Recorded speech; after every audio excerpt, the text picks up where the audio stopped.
Percaya janjimu ajaib terukir dalam kehidupanku.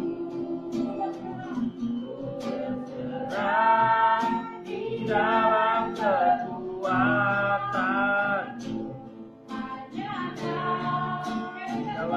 bagiku. Percaya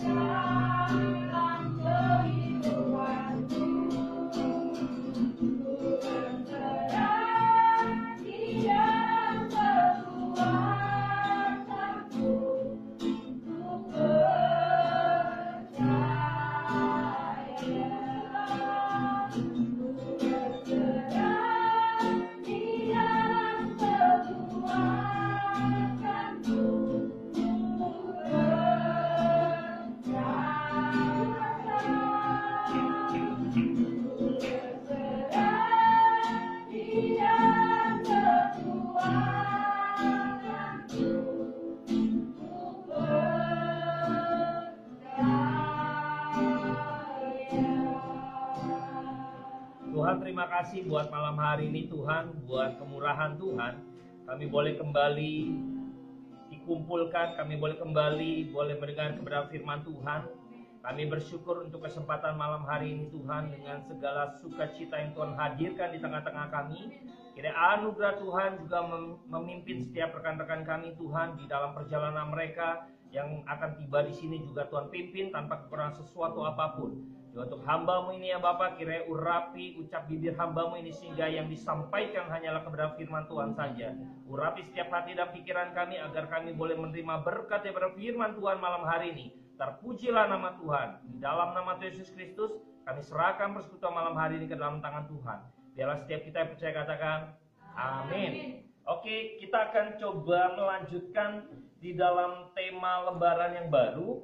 Kita akan masuk di dalam perjalanan, menyusuri perjalanan Yusuf, ya, perjalanan Yusuf di dalam kehidupannya gitu ya. Kita kemarin sudah masuk di dalam pembahasan kisah para rasul gitu ya. Sekarang masuk babak yang baru mengenai Yusuf gitu ya. Kita akan coba lihat hal-hal apa yang terjadi di dalam peristiwa Yusuf yang cukup menarik, karena perjalanan Yusuf dari ayahnya gitu ya dengan saudara-saudaranya sampai nanti dia dijual Mesir, nanti dia masuk ke dalam penjara, nanti dia dengan Potifar gitu ya, istri Potifar dan lain sebagainya. Ini cukup menarik, perjalanan yang cukup panjang. Yang hari ini kita akan membahas mengenai misteri mimpi ya, misteri mimpi Yusuf. Yusuf bermimpi kan, yang terambil dalam kitab Kejadian 37 ayat 1 sampai ayat yang ke-11. Bapak Ibu ganjil saya genap. Kejadian 37 ayat 1 sampai 11. Bapak Ibu ganjil saya genap ya. Ganjil dan saya genap. Oke, Kejadian 37. Oke. Saya ganjil, Bapak Ibu ganjil saya genap ya. 1 2 3.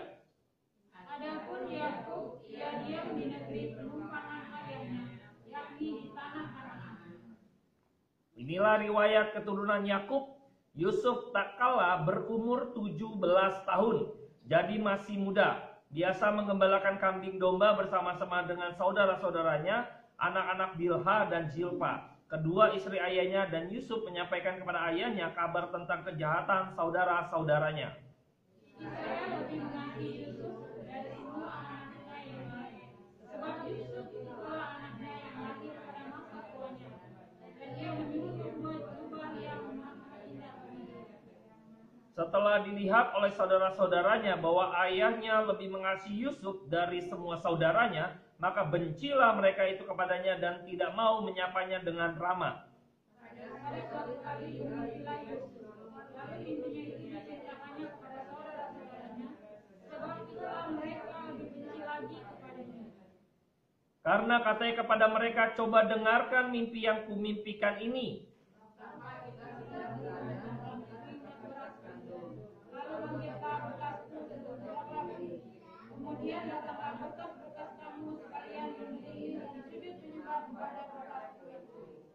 Lalu saudara-saudaranya berkata kepadanya, apakah engkau ingin menjadi raja atas kami?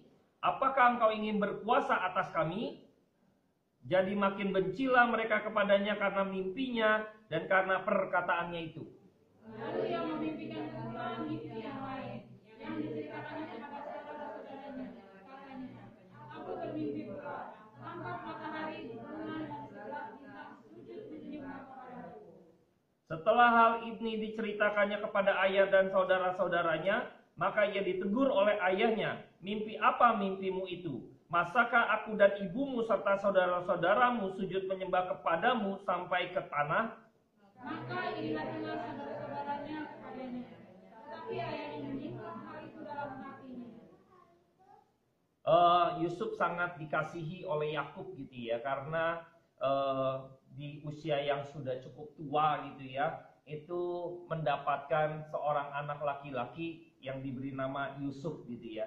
Nah ini mengasihi bukan karena kalau punya anak di di masa yang sudah tua gitu ya, sepertinya lucu anaknya gitu ya, terus juga gemesin gitu ya, jadi dikasihi gitu ya. Ya udah unyu-unyu nih gitu ya, jadi dikasihi. Bukan itu sebenarnya ya.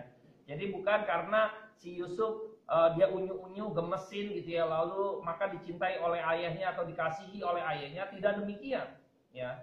Sesungguhnya Yusuf ini di masa tuanya hadirnya Yusuf karena Yusuf ini melayani orang tuanya. Jadi di masa tua terus ada satu anak yang mau melayani orang tuanya. Ini yang akhirnya dia menjadi satu penghiburan bagi orang tua. Anda dan saya mungkin akan tua gitu ya.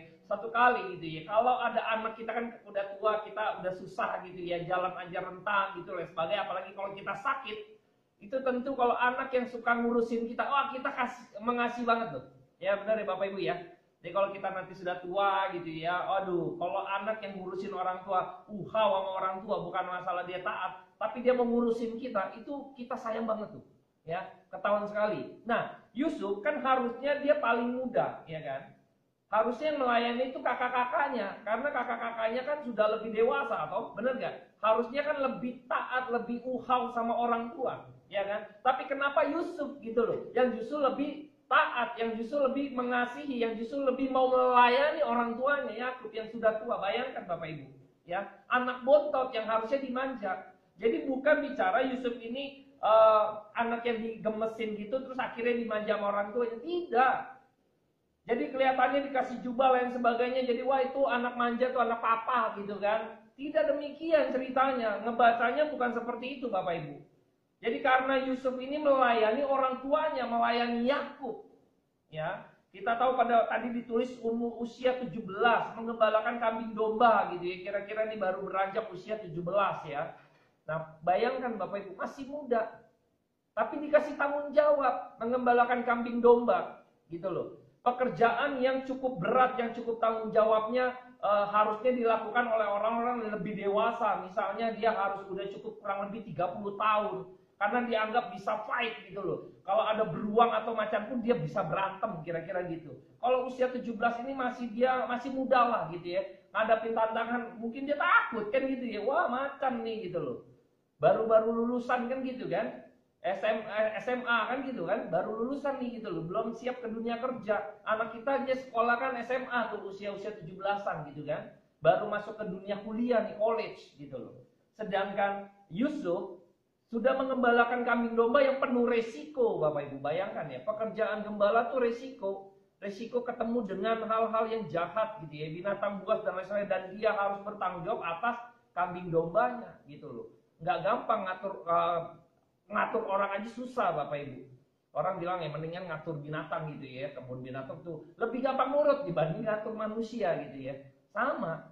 Nggak gampang gitu ya. Nah inilah kenapa Yakub mengasihi Yusuf gitu ya. Karena dia dinilai bertanggung jawab. Tadi kita lihat, saya coba kutip ayat kedua gitu ya. Yang bagian B-nya saja. Dan Yusuf menyampaikan kepada ayahnya kabar tentang kejahatan saudara-saudaranya. Ya. Jadi Yusuf ini dianggap juga sebagai tukang lapor selain tukang mimpi gitu ya. Ini suka laporin orang gitu ya. Bayangkan saudara-saudara itu jahat sekali. Ini anak-anak dari Bilha dan Zipa. Ini gundik, sebenarnya budak dari Rahel dan Lea. Masing-masing punya budak. Nah ini jadi istrinya juga, melahirkan keturunan. Nah ini yang jahat gitu ya. Nah jadi Yusuf tuh jadi pemantau, dia nggak mau ayahnya dirugikan, dia harus bilang kepada ayahnya gitu loh. Bukan dia sebagai pelapor untuk cari perhatian, caper gitu ya. Kalau kita kelas gitu kan, kalau ada anak yang caper, lu diem dong gitu kan. Padahal bukan caper gitu ya, dia punya tugas gitu ya. Kemarin waktu seminggu ini saya ngajar terus, karena harus antar mama saya ke rumah sakit, lalu saya minta izin gitu ya, saya akan datang telat kurang lebih 5 menit gitu ya, 5 menit sampai 10 menit. Lalu walinya itu tinggal sebentar kepada ketua kelas, kira-kira gitu ya. Nah saya masuk setelah 5 menit terlambat sampai 10 menit, saya lupa. Lalu ketua kelas lapor ke saya 1 kertas gitu ya. Bukan karena dia ini caper, bukan, karena emang tugasnya dia. Ya kan, tugasnya dia untuk memperhatikan mana nih anak yang nggak tertib, kan gitu ya, lalu dicatat gitu loh. Nah Yusuf ini bukan seorang pengadu gitu loh, bukannya tukang lapor gitu ya, bukan tukang lapor.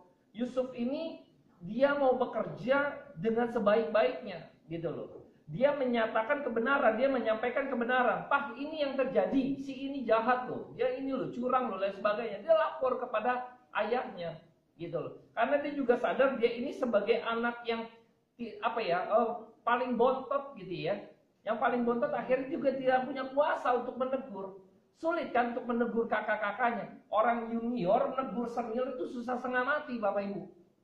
Padahal seniornya salah misalnya kan gitu kan. Akhirnya kaburnya kemana? Kaburnya ke atasan yang punya kuasa gitu ya. Bapak Ibu kadang saya berpikir gitu ya, kita dalam hidup seringkali kita juga tidak mendapat ketidakadilan dalam hidup, benar ya? Dunia ini nggak adil kan? Benar nggak? Tidak adil dunia ini. Nah kita mau lapor juga, kita orang kecil, kita wong cilik kadang gitu ya, kita nggak bisa gitu ya. Kita punya Tuhan Bapak Ibu, doa bawa di hadapan Tuhan Bapak Ibu. Seringkali kadang saya sedih gitu ya, kadang hidup gitu ya, yang penuh ketidakadilan gitu ya. Saya bawa dalam doa di hadapan Tuhan. Bawa doa Bapak Ibu, sulit sekali. Kita yang nggak punya kuasa, kita yang mungkin minoritas gitu ya, kalau kita bicara populasi misalnya di Indonesia, kita kaum minoritas seringkali mengapa sulit misalnya beribadah, mengapa ini, kadang begitu Bapak Ibu. Tapi kita nggak punya kuasa berat besar gitu untuk hal-hal ini. Kita bawa dalam doa Bapak Ibu. Kita bawa dalam doa karena kita tahu Tuhan yang punya kuasa. Saya nggak bisa apa-apa. Nah Yusuf tuh meletakkan dirinya tuh, dia mau benar-benar, ini dia kasih tahu ke ayahnya. Dia bukan untuk melapor segala macam, tidak, tapi dia menyampaikan kebenaran. Ini yang terjadi ya, gitu loh. Ini yang terjadi Pak, gitu ya. Bukan tukang lapor. Karena nanti kita akan masuk, tarik lagi, akan mengkonfirmasi bahwa dia bukan tukang lapor, tetapi dia penyampai kebenaran. Karena dia golongan nabi. Yusuf golongan nabi, Bapak Ibu. Ya, Yusuf golongan nabi. Seorang nabi itu fungsinya adalah menyatakan, menyampaikan kebenaran. Ya, jadi Yusuf bukan tukang lapor. Dia punya DNA itu nabi. Ya, nabi. Dia kasih tahu yang terjadi seperti apa. Dia nggak punya kuasa, dia kasih tahu papanya. Gitu loh. Dia menyampaikan saja, ini kebenarannya, gitu ya. Yang menyampaikan kebenaran ini fungsi nabi, Bapak Ibu ya. Yusuf ini punya fungsi nabi, dia kategori nabi ya, jadi DNA-nya nabi. Nah, saya melihat bahwa Yusuf ini meletakkan dirinya, posisinya sebagai apa? Sebagai hamba, kalau kita bicara nabi ya, hamba Tuhan kan gitu ya. Dia meletakkan semuanya, dia tidak main hakim sendiri, tidak. Dia letakkan kepada ayahnya, Yakub gitu loh. Bukan akhirnya, wah ini gara-gara caper nih, suka tukang lapor gitu ya, jadi dikasih papanya gitu ya. Tidak. Karena Yakub pun melihat bagaimana Yusuf sungguh-sungguh melayani dia. Gitu loh. Ini orang-orang yang sungguh-sungguh melayani Tuhan, maka ayahnya memperhitungkan itu. Bukan karena dia gemesin, bukan. Kita kalau udah usia tua, Bapak Ibu maaf nih ya, kita capek ngurusin anak, bener? Nggak mau lagi, aduh gitu kan. Teman saya gitu ya, usia udah cukup jauh, anaknya udah agak besar, terus muncul lagi anak gitu kan, katanya, aduh kebobolan gua katanya, udah tepuk jidat Bapak Ibu, aduh ngurusin anak lagi udah males, ngerti ya? Bayangkan Bapak Ibu, kita kalau udah tua gitu ya, terus ngurusin anak capek loh. Capek Bapak Ibu ya. Capek setengah mati. Udah misalnya saya udah kuliah gitu ya, terus tahu ada adiknya lagi gitu kan. Waduh gitu kan. Capek lagi ngurusin bayi kan gitu ya. Kita justru nggak unyu-unyu gitu kan. Justru kita bukan yang nggak mengasihi, bukan yang nggak mau anak, bukan. Tapi sudah kebayang kelelahannya Bapak Ibu. Ya kan? Yakub ini kalau dapat Yusuf segala macam, aduh gue capek deh ngurusin anak lagi kan gitu kan. Tapi tidak, karena bukan masalah manja-manjaan si Yusuf. Karena dia anak yang sungguh-sungguh melayani ayahnya. Gitu loh. Jadi bukan anak manja, bukan anak mami, bukan anak papi, bukan gitu ya. Jadi dikasih oleh Yakub karena Yusuf melayani dengan benar, dengan baik, dengan sungguh. Itu dikasihi. Makanya dalam hidup pun kadang kita ini sebagai anak bungsu Bapak Ibu ya. Kita nih kayak bontot ya. Kita anak bontot sebenarnya Bapak Ibu. Yang sulung itu Kristus tuh. Kita tahu pada waktu perumpamaan mengenai domba yang hilang, terus juga anak yang hilang gitu ya. Itu kan ada yang sulung sama yang bungsu, ya kan? Yang hilang tuh yang bungsu, bener ya? Yang sulung itu pergambaran orang-orang Farisi dan orang-orang yang tahu agama, ya itu yang sulung. Nah, Kristus justru melempar kok domba gembala yang cari gitu kan? Dirham ada perempuan yang cari gitu ya. Loh, ini kok anak yang hilang kok kayaknya nggak ada yang cari gitu ya.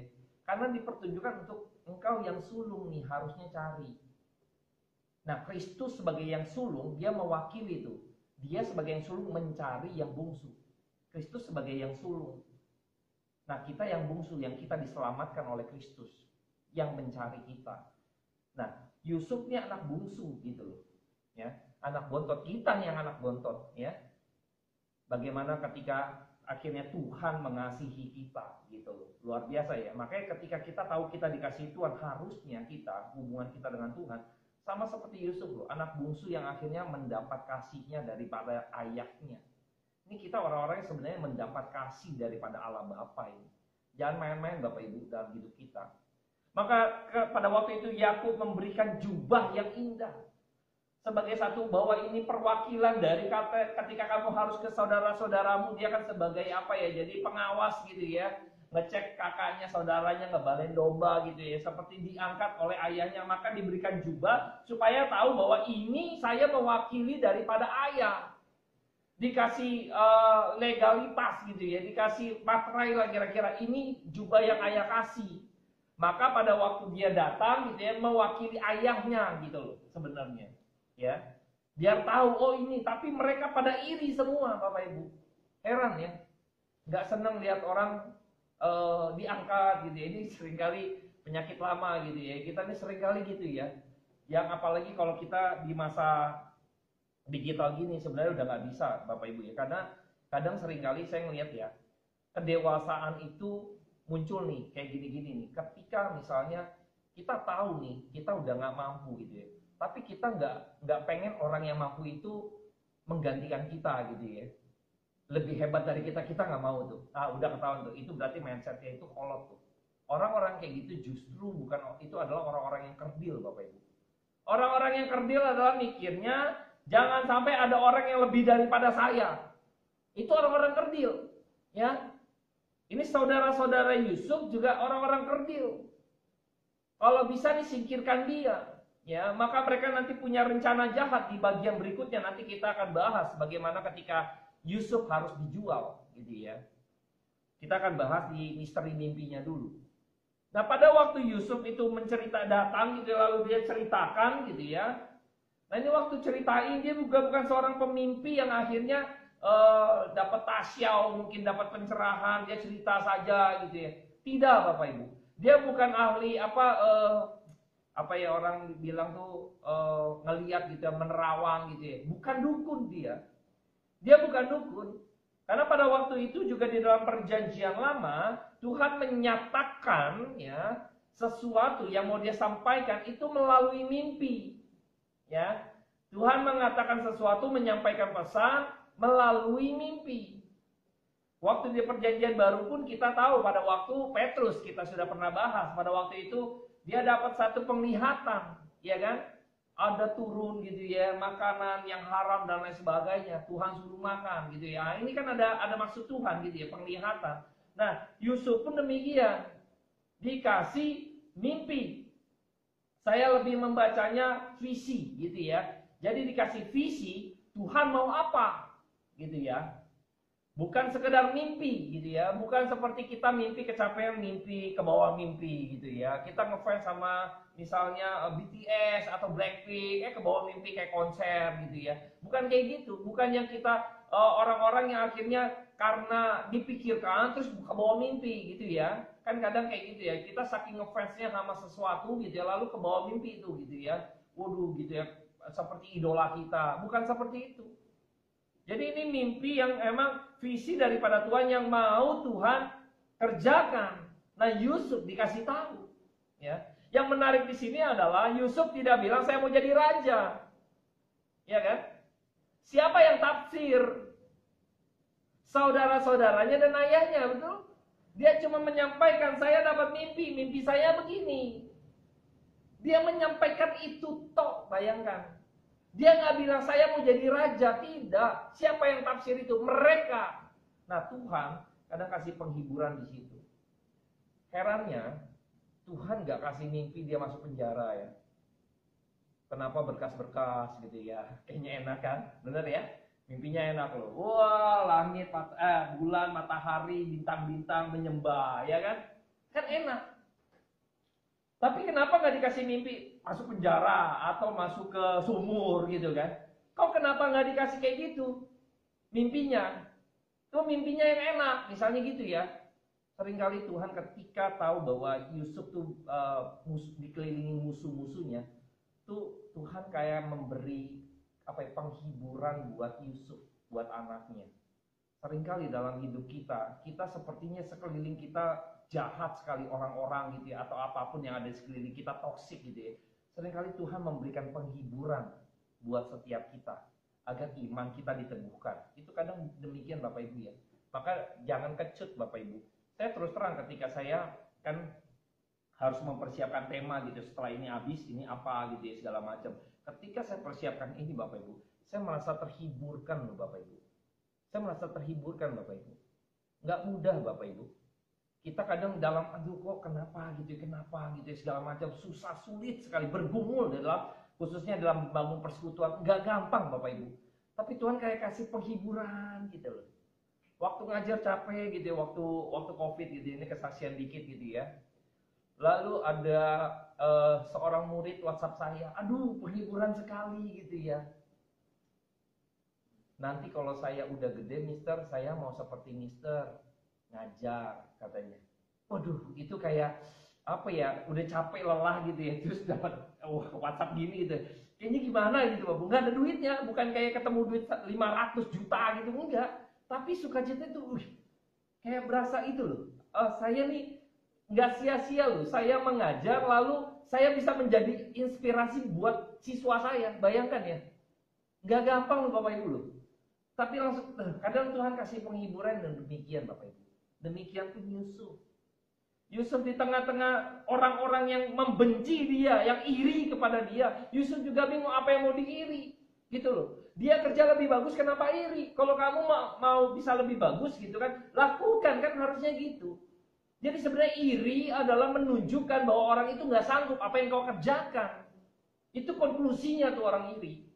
Ya, sekali lagi Bapak Ibu ya, orang iri adalah itu side effect-nya karena dia tidak bisa mengerjakan apa yang Bapak Ibu kerjakan. Konfirmasinya iri itu, nah dia berarti nggak mampu, maka iri. Kalau dia bisa ngapain iri? Kan gitu. Kalau bisa ya kerjakan. Kalau iri karena kamu nggak bisa kerjakan, lalu kamu iri, saya bisa kerjakan, kan gitu. Harus jauh lebih baik. Bayangkan Bapak Ibu, masa orang lebih kerja lebih baik, masa kita boleh iri sama dia? Apa hak kita untuk iri? Tapi ini banyak sekali orang-orang kayak gini, itu justru kerdil orang-orang seperti itu. Kalau kita iri Bapak Ibu ya, hal-hal kayak gini, orang kerja lebih baik, dia lebih hebat, terus kita iri, itu menunjukkan kita kerdil Bapak Ibu. Harusnya tunjukin juga, oh kok dia bisa sama-sama makan nasi, saya juga bisa loh. Kan harusnya gitu Bapak Ibu. Jangan dilihat sebagai sesuatu yang kayaknya, wah dia nggak boleh, ketahuan tuh orang. Not good. itu udah toksik lah. Orang-orang kayak gitu orang-orang kerdil, orang-orang yang sebenarnya ya hidupnya nggak maju, Bapak Ibu ya. Kadang kita lihat di dalam kisah ini juga ya, nanti kita tahu bagaimana kejadiannya, saudara-saudaranya akhirnya apa, datang justru menjadi hambanya Yusuf ya, yang senior-senior. Tuhan kadang seringkali hukum orang-orang kayak gitu, Bapak Ibu. Jadi gimana? Yusuf nggak menghukum, karena tahu meletakkan kembali kepada ayahnya, lapor kepada ayahnya. Sama seperti Tuhan pun tahu engkau bergumul, Tuhan bawa dalam doamu, Tuhan yang akan bertindak. Kita nggak punya kuasanya, kita minoritas, tapi kita punya Tuhan yang punya otoritas. Sampaikan kepada Tuhan, Bapak Ibu. Nggak perlu kita yang akhirnya bereaktif gitu ya, nggak perlu kayak gitu. Makanya di dalam bagian ini saya banyak sekali hal-hal yang saya akhirnya saya dapatkan begitu banyak. Saya berasa dihiburkan, Bapak Ibu. Dihiburkan. Ada saya bertanya, kenapa mimpinya itu nggak kejebur sumur? Nggak kejebur sumur. Maksudnya dijeblosin ke sumur, mimpi dijeblosin ke penjara gitu ya. Kok mimpi? Kan itu terjadi juga dong.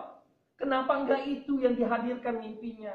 Jadi pada waktu dia udah dapat mimpi itu, maka dia bisa siap-siap. Logika saya kan gitu. Wah, seperti mimpi gua nih. Ada sumur gitu kan. Wah, ini saudara-saudara gua mau buat jahat kan gitu ya. Dia bisa antisipasi. Kan harusnya gitu. Tapi tidak. Nah, disitulah muncul penghiburan Tuhan. Tuhan mau neguhkan dia. Dah, saya mau jadikan kamu begini mimpi. Yang tafsir siapa? Apakah hari itu si Yusuf tahu tafsirannya, Bapak Ibu? Tahu nggak Bapak Ibu? Saya melihat gitu ya, pada waktu ini yang tadi kita baca, Yusuf belum tahu persis. Karena nanti di akhir baru dia tahu, oh ini maksud Tuhan. Tuh, ya. Pada waktu di akhir, nanti maka dia menyampaikan, oh ini maksud Tuhan, rancangan Tuhan, menjaga bangsa Israel. Di situ dia tahu. Ini kan disebutnya Israel nanti ya. Keturunan dari Yakub itu disebutnya Israel. Bayangkan, di sini dia cuma menyampaikan. Justru sering kali yang menafsirkan itu adalah musuh-musuhnya. Menarik ya. Yusuf ceritakan karena mimpi itu di bagian daripada dia menyampaikan kebenaran, dia sampaikan kebenaran. Ini kebenaran, dia menyampaikan ini. Yang tafsir itu justru musuhnya benci dia. Makin bencilah mereka. Seringkali kalau kita sampaikan kebenaran, seringkali orang benci kita. Ini kadang saya tegur gitu ya dalam khotbah gitu ya.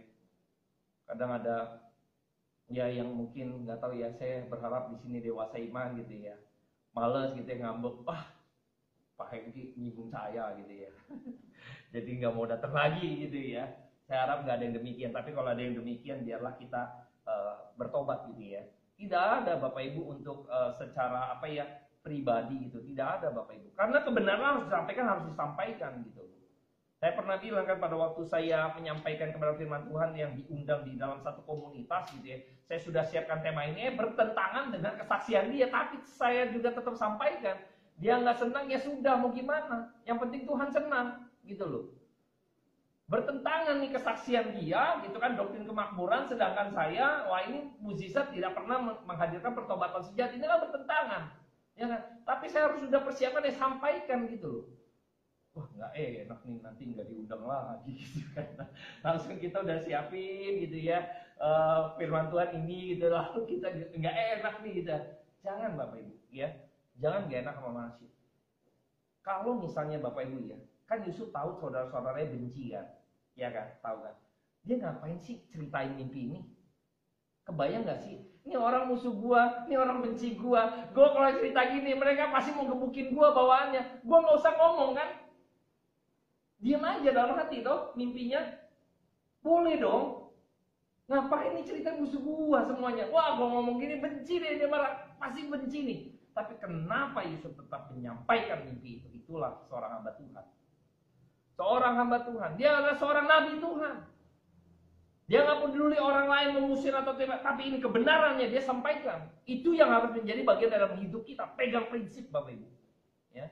Pegang prinsip.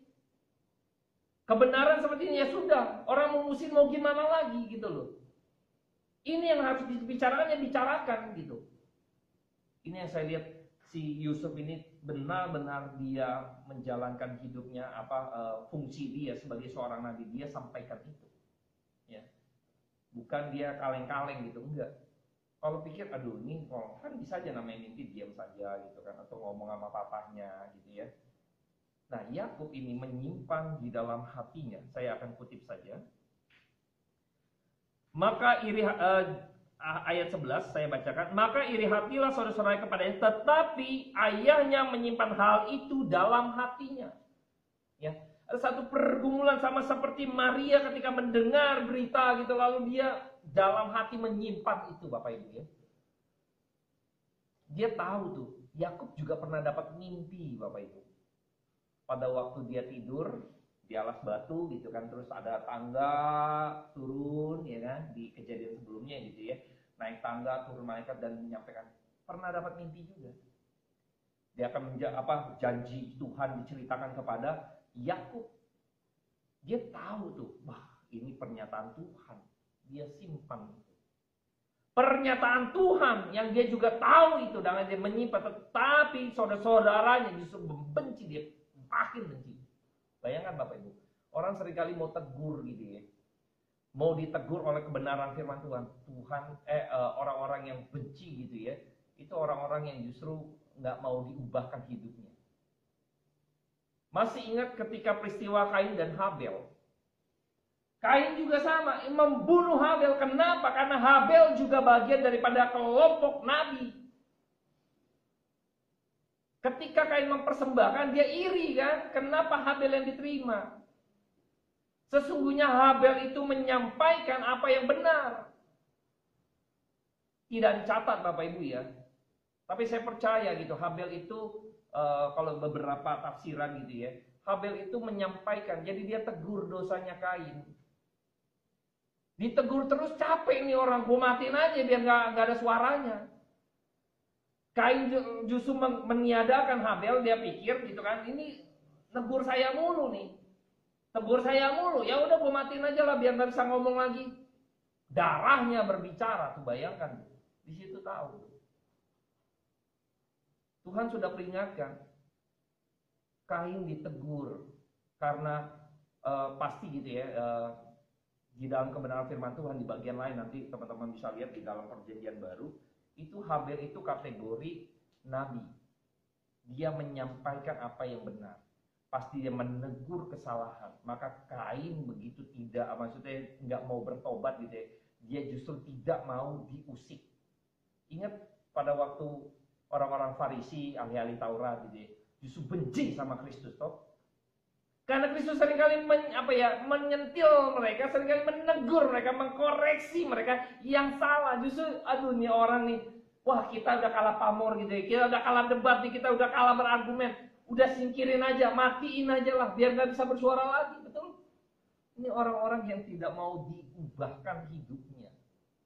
Ya, hati-hati nih, jangan sampai ada dan saya dengar firman Tuhan, gak mau diubahkan hidupnya, wah bahaya Bapak Ibu ya. Maka kita bersyukur kalau kita dengar firman Tuhan lalu kita mau diubahkan hidup kita. Itu poin penting. Waktu salah ditegur, oh iya gitu ya, berarti Tuhan memperhitungkan saya. Saya kemarin ngajar gitu ya, ada anak mundar mandir jalan gitu kan, saya diemin gitu kan. Terus ada, Mister si ini nih, bolak-balik dulu mundar mandir mulu gitu kan. Kok kayak didiemin aja, biarin aja, nggak usah naik kelas. Dia langsung kaget gitu kan, yang lapor itu kan. Terus saya bilang gitu, terus saya langsung kasih nilai-nilai. Saya bilang, kalau kamu mundar mandir, Mister nggak tegur, kamu mesti hati-hati. Itu berarti tandanya kamu udah nggak naik kelas lah gitu kan. Udahlah, nggak usah belajar gitu kan.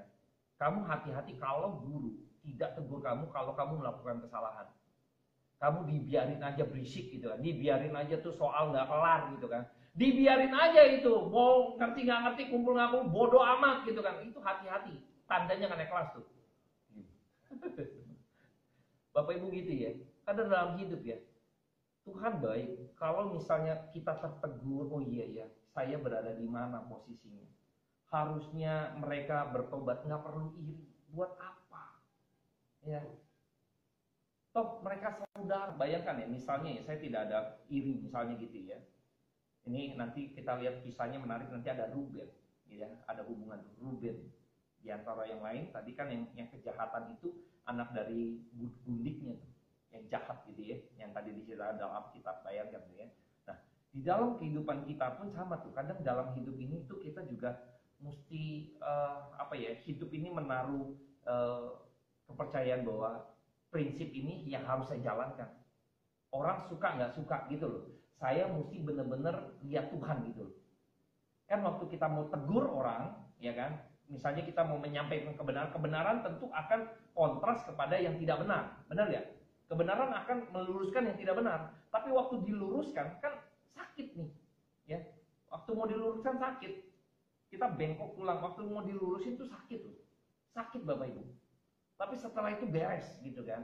Nah, kita seringkali nggak mau, diem aja, maunya bengkok aja, maunya bengkok. Ya. Bunuh aja nih gitu kan. Nah, hati-hati. Kita di dalam kehidupan kita juga perlu pikir juga ya, kalau kita firman Tuhan tegur kita, itu berartinya gelisah nih, aduh, kegelisahan terjadi. Harusnya itu tanda bahwa Tuhan ingin kita berubah. Itu dapat kasih karunia berarti Bapak Ibu. Kalau Bapak Ibu dan saya nggak berasa dibuat gelisah hatinya gitu ya, itu repot. Bapak Ibu kadang saya pernah udah lama gitu ya, dibilang kan saya nggak tahu juga gitu ya, wah ini negor si ini Pak katanya. Lah saya meneket tehe, saya bilang. Saya bilang saya sudah siapkan tema, saya bilang. Kalau ada yang tertegur seakan-akan saya secara personal, misalnya saya nyinggung si Herman ini kayaknya ya Pak ya, saya nggak ada urusannya. Pas kebetulan kejadiannya sama misalnya. Lah kan saya nggak tahu, bener nggak? Saya nggak tahu, nggak ada urusannya gitu loh. Saya sudah temakan, gitu loh. Makanya seringkali kenapa saya bikin tema supaya saya tuh kadang hamba Tuhan karena ada juga gitu ya, mau nyindir jemaatnya gitu kan, wah minggu depan pokok baik ini nih gitu kan, untuk nyindir jemaatnya misalnya, untuk nyindir jemaatnya, gitu kadang seringkali mimbar Tuhan, aduh kadang kesaksian lucu-lucu ya dari beberapa rekan hamba Tuhan di lingkungan gereja gitu ya, cerita gitu ya. Jadi mimbar Tuhan ini saling nyinggung, nanti si A nyinggung si B naik panggung dia, wah ini sering lah gitu ya. Jadi mimbar ini kayak panggung politik yang saling singgung gitu loh. Repot, makanya saya bikin tema. Jadi kalau Bapak Ibu yang tersinggung bukan karena saya ingin menyinggung Bapak Ibu, tidak. Saya bikin tema. Berarti Tuhan Roh Kudus bekerja dalam hidup kita untuk ditegur gitu loh. Nggak ada urusannya gitu loh. Ya Bapak Ibu ya. Ada di beberapa orang gitu ya. Kadang bilang bahwa ini jangan sindir-sindir ya, jangan singgung-singgung. Bukan, maksudnya kalau udah ada tema ya udah, firman Tuhan ngomong apa kita bicara, udah titik gitu loh. Jangan kita jadi pribadi yang tidak mau ditegur kalau salah Bapak Ibu. Jadi kita harus rendah hati gitu ya. Benar-benar rendah hati, itu terima kasih sama Tuhan karena Tuhan sudah tegur saya. Celaka kalau kita nggak ditegur Tuhan, kita salah dibiarkan Tuhan, itu celaka. Orang-orang kayak gitu celaka, binasa Bapak Ibu. Jadi saya berharap kita semua kembali kepada bahwa inilah misteri mimpi daripada Yusuf. Dia adalah seorang yang menyampaikan kebenaran. Mimpi itu bukan sekedar mimpi, tapi kebenaran atau nubuatan yang Tuhan mau lakukan. Ya, nubuatan yang Tuhan mau kerjakan. Maka dari sini kita tahu bahwa Yusuf adalah seorang nabi yang menyampaikan kebenaran, yang akan menegur setiap dosa, yang akan menegur setiap kejahatan, yang akan membawa orang kepada pertobatan. Ini poinnya. Ya, jadi mandat daripada Tuhan itu penting untuk kita sampaikan Bapak Ibu. Itu penting. Kalau enggak, Anda dan saya yang rugi sendiri ya.